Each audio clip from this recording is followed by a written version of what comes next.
सुप्रभात बच्चों। आज समास का हम कुछ समासिक शब्द आपको देंगे और उसको विग्रह करके आपको बताना है। तो आप बताइएगा कैसे। हम तो देख भी नहीं सकते हैं, तो मैं ही बताऊंगा, लेकिन 1 मिनट का वक्त दूंगा आपको ब्रेन वॉश करने के लिए कि मैं जो समास दिया वो कौन सा समास आपकी नज़रों में हो सकता है। समझ गए कि नहीं? तो जैसे आप बीती, जैसे एक शब्द है आप बीती,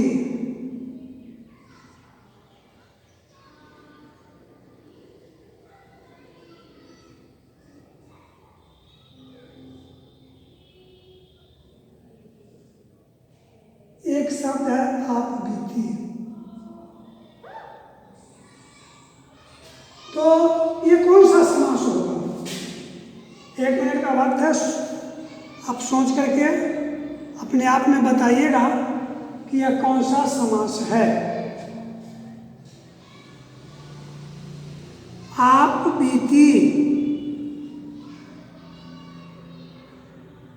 देखिए यह समास है। पूर्व में भी मैं कह दिया हूं कि समासिक शब्द अगर आपका, समासिक शब्द का विग्रह अगर आपका बिल्कुल सही होगा तो समास भी आपका सही होगा। मैं आपको बतलाया था तत्पुरुष समास के बारे में कि पूर्व पद गौण हो और बाद वाला पद प्रधान हो। पूर्व पद विशेषण हो जो कि गौण हो और अंतिम पद विशेष्य हो जो कि प्रधान हो। उत्तर पद प्रधान होगा आप बीती, आप पर बीती, और दोनों के बीच में पर एक कारक की विभक्ति लगी हुई है जो कि छुपा हुआ है। पर इसमें से हम हटा दिए हैं, आप पर बीती को पर हटा दिए हैं, लेकिन पर तो छुपा हुआ है। आप पर बीती, तो जब ये कारक की विभक्ति होगा ये तत्पुरुष समास हो जाएगा। तत्पुरुष समास हो जाएगा। तो इस तरह आप शब्द सबको देखिए, अवलोकन कीजिए और तब निष्कर्ष पर आइए कि यह कौन सा समास हो सकता है। समास को पहचानने में जल्दीबाजी नहीं करना है, ठीक है? समास को पहचानने में जल्दीबाजी नहीं करना है,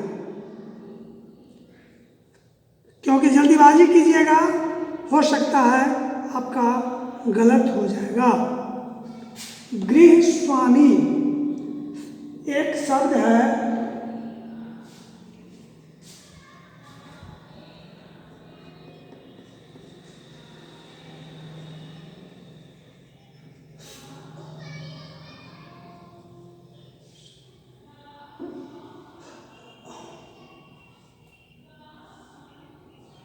गृह स्वामी एक शब्द है।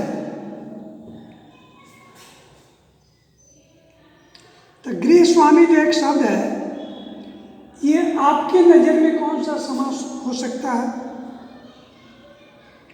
जरा बताइए कि आपके नजरों में यह कौन सा समास हो सकता है।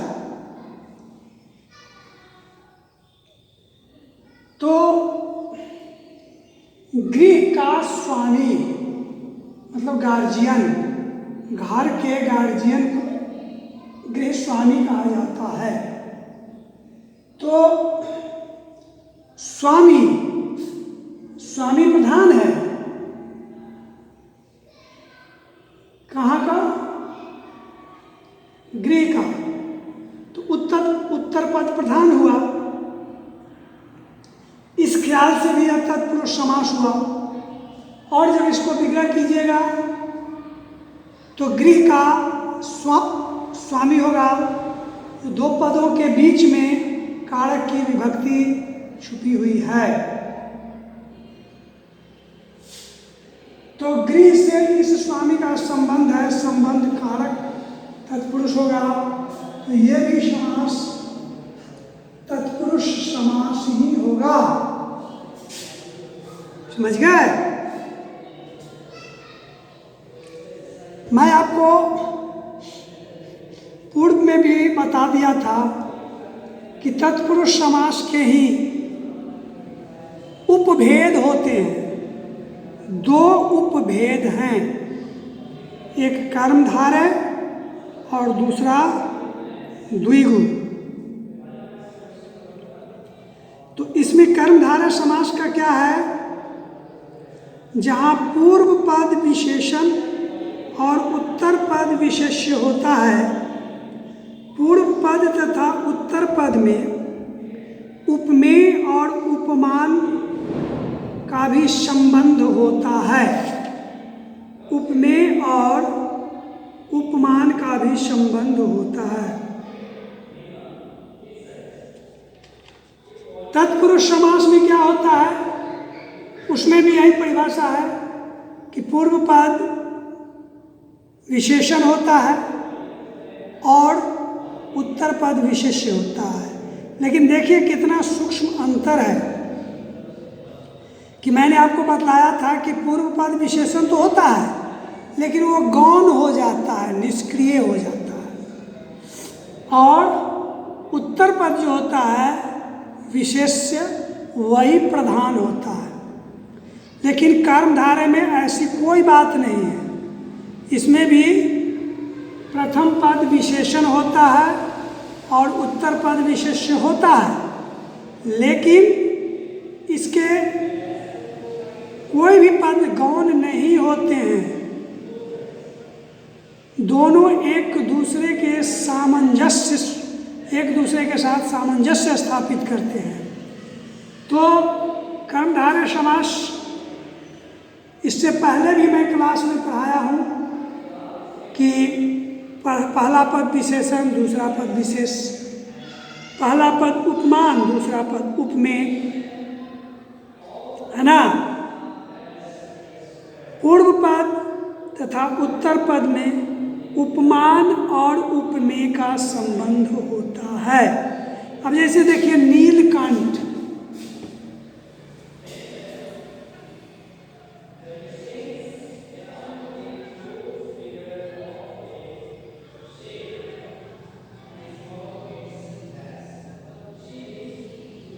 नीलकंठ, मतलब नीला और कंठ, कंठ की तुलना कर रहा है कि नहीं?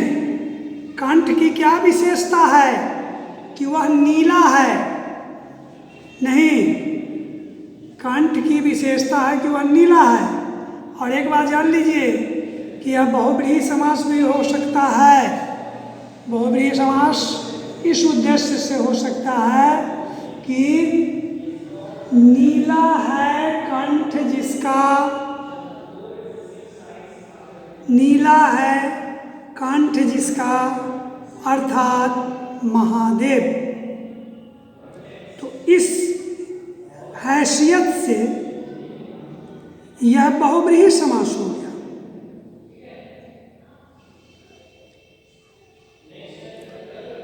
लेकिन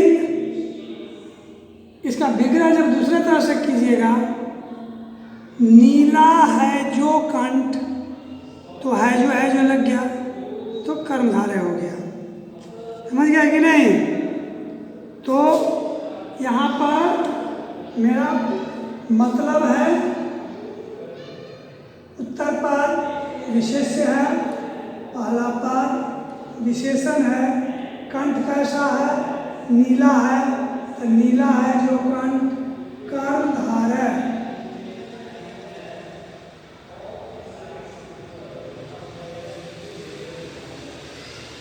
इसको कर्णधारय समास लिखने में कोई संशय नहीं होना चाहिए आपको। नीलकंठ, उसके बाद आपसे कहते हैं पीतांबर,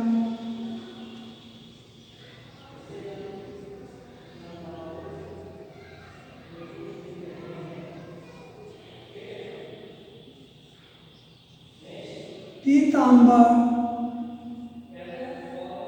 पीत है जो अंबर, और यह भी बहुव्रीहि समास होगा। तो बहुव्रीहि समास के लिए इसका जो विग्रह कीजिएगा, पीत है जिसका अंबर, पीत का मतलब पीला है जिसका वस्त्र। तो किसका वस्त्र पीला होता है? विष्णु का। किसका होता है? विष्णु का। पीतांबर कहने से विष्णु का बोध होता है। तो मूल अर्थ को छोड़कर विशेष अर्थ को ग्रहण करने वाले जो समासिक शब्द होते हैं वह बहुव्रीहि होते हैं। तो उस ख्याल से यह बहुव्रीहि है। और अगर इसका हम विग्रह दूसरे तरह से करें, अंबर कैसा? पीला अंबर, पीला है जो अंबर, पीला है जो अंबर, पीत है जो अंबर, है ना? तो उसे पीतांबर कहते हैं। पीत है जो, इसमें है जो लग गया तो कर्णधार, वो आपके ऊपर निर्भर करता है कि पीतांबर का विग्रह किस आधार पर कीजिएगा। अगर आप कीजिएगा कि पीत है जो अंबर तो कर्णधारय हो जाएगा। अगर इसका विग्रह कीजिएगा पीत है अंबर जिसका लगा दीजिएगा तो अर्थात विष्णु हो जाएगा और वह बहुव्रीहि समास हो जाएगा। नील कमल, ये सब जो मैं लिख रहा हूँ डबल है, ये सब बहुव्रीहि भी है और कर्णधारय भी है। नील कमल, नील कमल, तो कमल माने आँख, नील का मतलब नीला। तो आप अपने स्तर से इसको विग्रह कर सकते हैं, तो कीजिए।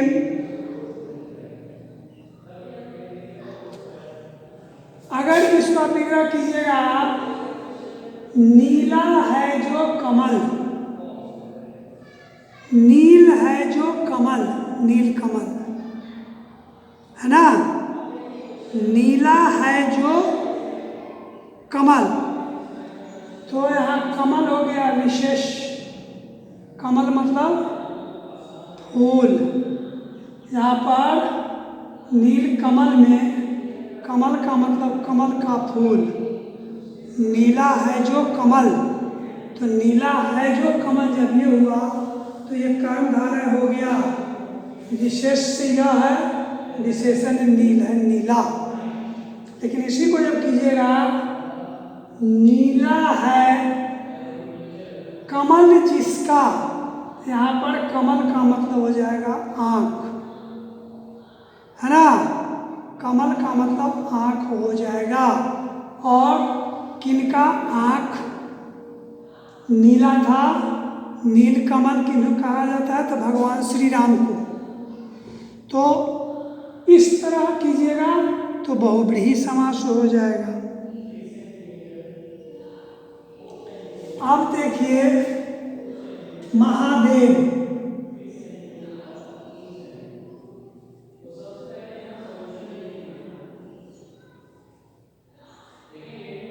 महादेव जो हुआ ये सिंगल हुआ, ये कोई एक ही समास होगा। इस इसमें डबल होने का कोई गुंजाइश नहीं है। महादेव का मतलब हुआ महान है जो देव, महान है जो देव, तो सभी देव तो महान ही होते हैं। महादेव एक विशेष नाम दिया गया है शिव का, तो ये हो गया कर्मधारय। देव कैसा? महान। देव जो महान हो, महान है जो देव, महादेव।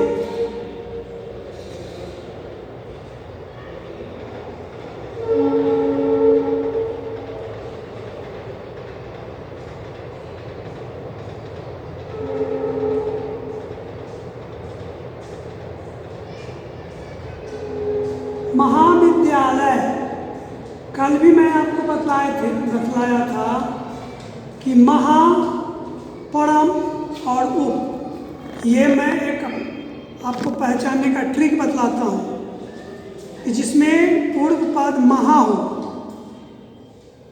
परम हो या उप हो, वो कर्मधारय समास होना ही होना है। अब शुभागमन,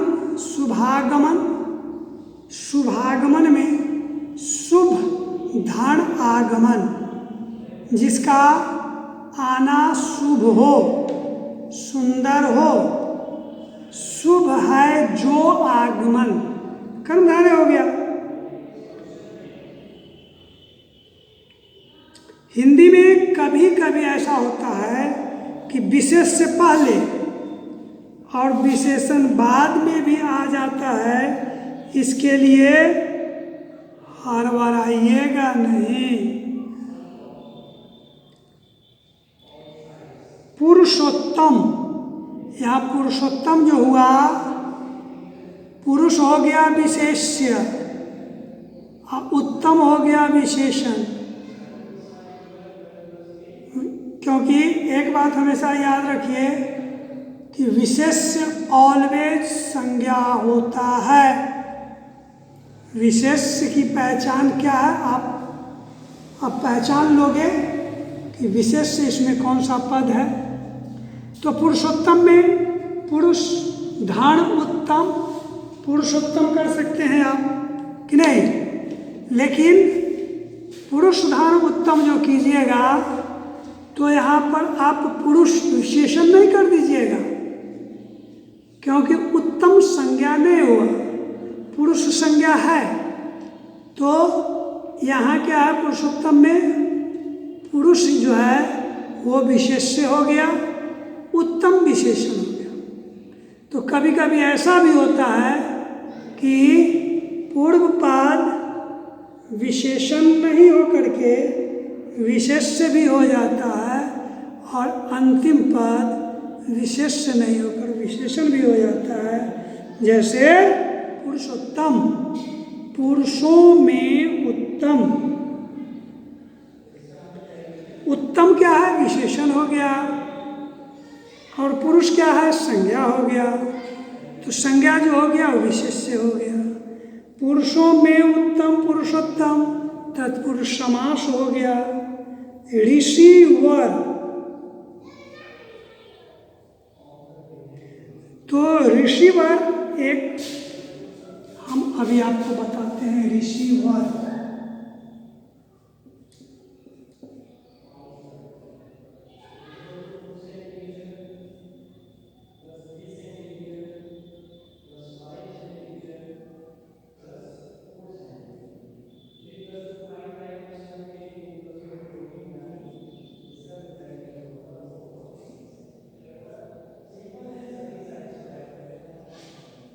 ऋषि का मतलब ऋषि मुनि होता है, और वर का मतलब होता है श्रेष्ठ। वर का मतलब श्रेष्ठ। तो ऋषियों में जो श्रेष्ठ हो, ऋषियों में जो श्रेष्ठ हो, यहाँ ऋषि वर में संज्ञा हो गया ऋषि और वर हो गया विशेष।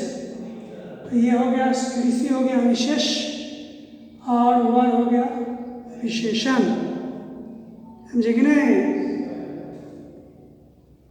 तो ये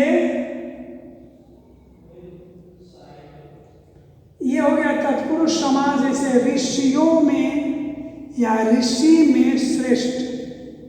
तो जब भी आप लिखिएगा ऋषि में श्रेष्ठ, तो जैसे कर्मधारय समास हुआ, विशेषण और विशेष दोनों इसमें जुड़ा हुआ है। अब देखिए, ये तो विशेषण और विशेष से संबंधित आपको मैं बतलाया। अब उपमा, उपमान और उपमेय मैं आपको बताता हूँ। उपमान और उपमेय से बताता हूँ। जैसे घनश्याम,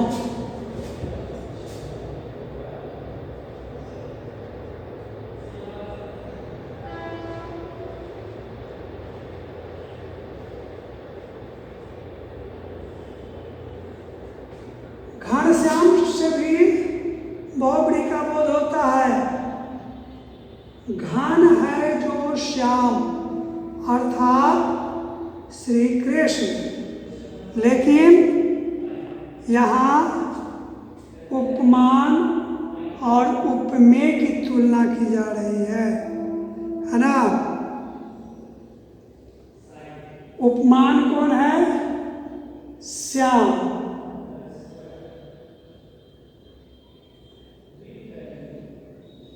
उपमेय हो गया श्याम, उपमेय हो गया श्याम, और घन हो गया उपमान। श्याम की तुलना घन बादल से की जा रही है, क्योंकि बादल भी काला होता है और हमारे प्रभु भगवान श्री कृष्ण भी श्यामले रंग के हैं। तो श्याम की तुलना घन से की जा रही है। तो यहाँ उपमान और उपमेय की तुलना है। तो ये भी हो गया आपको कर्मधारय समास। समझ गए कि नहीं? ये सब कर्मधारय का। चंद्रमुख, मुख कैसा? चंद्रमा के समान मुख हो गया उपमान अथवा उपमेय, और चंद्रमा हो गया उपमान। नरसिंह है ना, नर रूपी सिंह, सिंह कैसा? नर के समान। तो सिंह की तुलना आदमी से की जा रही है कि मनुष्य के समान, नर के समान हो सकता है सिंह, तो वो नरसिंह कहलाता है। ठीक है। अब जैसे कनक लता, कनक लता, कनक लता जो हुआ सो कर्मधारय समास हुआ, क्योंकि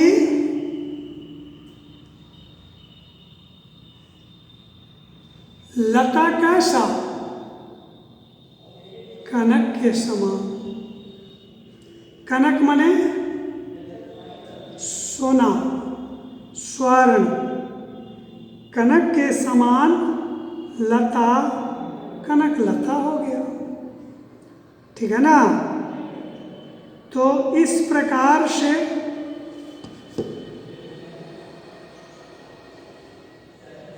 क्रोधाग्नि,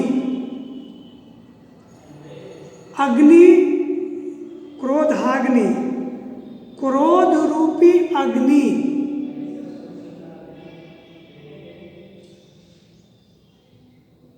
क्रोध की तुलना अग्नि से की जा रही है।